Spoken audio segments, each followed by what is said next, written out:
ناظرین کرام، آج جس پاک اور مقدس ہستی کا ہم تذکرہ پاک کرنے جا رہے ہیں، میں اگر یہ کہوں ناظرین تو غلط نہ ہوگا کہ کائنات کے سب سے زیادہ وفادار گھرانے سے آپ کا تعلق ہے، سب سے زیادہ وفادار گھرانے سے ناظرین۔ السابقون الاولون کی بلند ترین کہکشاں میں حضرت اسماء بنت ابی بکر رضی اللہ تعالی عنہما کا نام آتا ہے ناظرین۔ صحابیات میں آپ بلند مقام رکھتی ہیں، آپ رضی اللہ تعالی عنہ صاحبزادی ہیں سید العاشقین، امیر المومنین، خلیفہ اول حضرت ابو بکر صدیق رضی اللہ تعالیٰ عنہ کی۔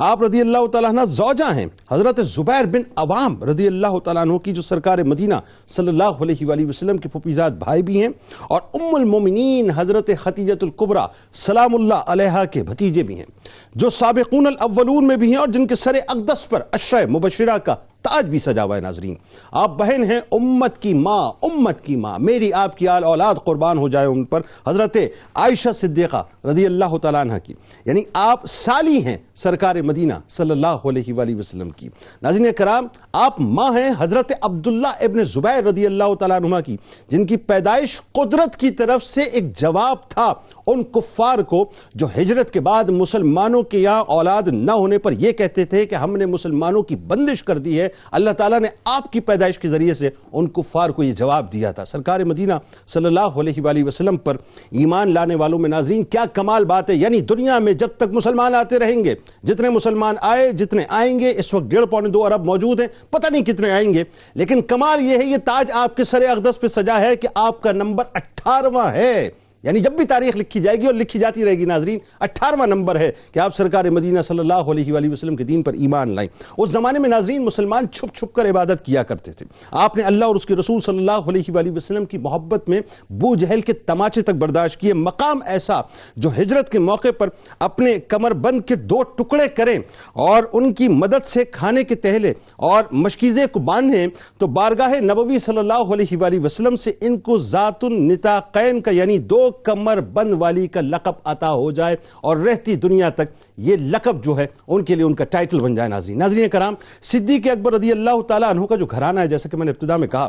یہ وفاؤں کی، یعنی سمجھ لیجئے کہ وفاؤں کا جو تاج ہے ناظرین، اس کے اوپر اگر کوئی کوہ نور کا ہیرا ہو تو یہ گھرانہ بنیادی طور پر اس کوہ نور کی حیثیت رکھتا ہے۔ یعنی عالم یہ ہے کہ بڑا عجیب گھرانہ ہے ناظرین۔ عشق جہاں انتہا کو پہنچتا ہے تو صدیق اکبر رضی اللہ تعالیٰ عنہ کا گھرانہ وہاں سے شروع ہوتا ہے، بلکہ یوں کہیے کہ وفا جہاں اپنی معراج پہ پہنچتی ہے وہاں سے صدیق اکبر رضی اللہ تعالیٰ عنہ کے گھرانے کی وفا شروع ہوتی ہے کہ ہجرت کے وقت صدیق اکبر رضی اللہ تعالیٰ عنہ گھر کا سارا مال ناظرین سرکار مدینہ صلی اللہ علیہ وآلہ وسلم پر نچھاور کرنے کے لیے اپنے ساتھ لے گئے۔ تو اس وقت آپ کے نابینا والد جو اس وقت تک ایمان نہیں لائے تھے، اپنی پوتی حضرت اسماء رضی اللہ تعالیٰ عنہ سے یہ کہتے ہیں کہ تیرے باپ نے تجھے دوہری اذیت میں مبتلا کر دیا، خود بھی چلا گیا، سارا مال بھی لے گیا، تو قربان جائے ناظرین صدیقی شہزادی پر کہ جواب میں عاشق صادق کی شہزادی عشق سے بھرپور جملے کے ادا کرتی ہے۔ ذرا سنیے، آپ نے یہ نہیں فرمایا کہ ہاں بابا واقعی مجھے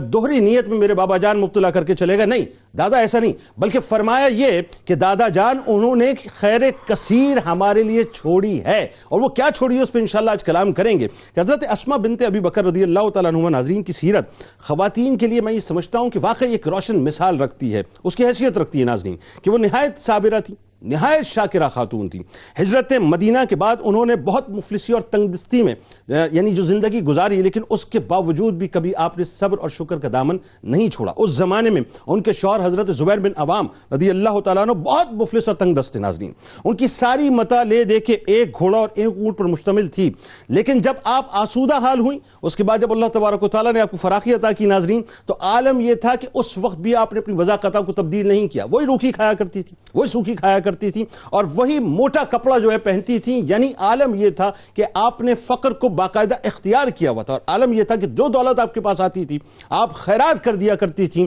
آپ لوگوں میں تقسیم کر دیا کرتی تھی، اور جب بیمار ہوا کرتی تھی تو آپ غلاموں کو آزاد کرتی تھی۔ میں ایک جملہ ناظرین ادا کرنا چاہتا ہوں بس یہاں پر، اور مجھے یہ میرا عشق کہتا ہے کہ بات میں کہوں، یہ وہ ہستیاں ہیں ناظرین جن کو نسبت مصطفیٰ صلی اللہ علیہ وآلہ وسلم سے نسبت ہے۔